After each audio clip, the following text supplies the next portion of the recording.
So many web apps online you can access using some internet URL. Then it goes to the server, and the server is communicating with a database. And the language used between the app server and the database server is often case the SQL language, SQL. So the SQL language is what we'll use to gain access to the database. So what we'll do is to inject SQL and get access to the database server. Now, in order to do that, let's toy around a little bit with the SQL language. So if you go to sqltutorial.org, you can use this language. It's a database query language. So you can type queries or like commands to get data from a database. So on sqltutorial.org, you'll see we have several tables. And to get data, we can use the select command. So we can select star or asterisk from, and then the table name. Let's say countries, semicolon.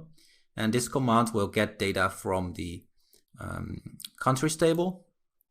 So you'll see we have some columns and the actual data. Now, all of the data is stored in this kind of format in tables. So we have, for example, a table here, employees.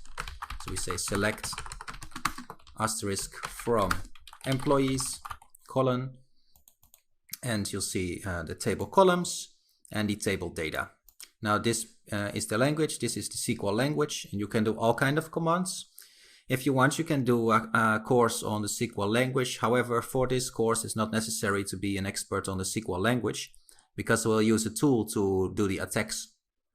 And then we are able to list table data and everything using just that tool. So you don't actually need to know the SQL language for this course. However, it's good to know the language because it helps you a bit in general with your skills. So with any table, you can do select asterisk from the table name, and it shows you the table. So this is sqltutorial.org. You can play around with it.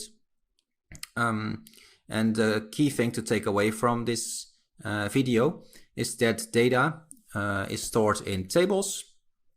So all of the data is in some table format for any web app, and the web app and the database communicate using this SQL language. Now what we'll do is to try to hack into that, and we'll try to access the SQL language directly using a tool called SQL Map.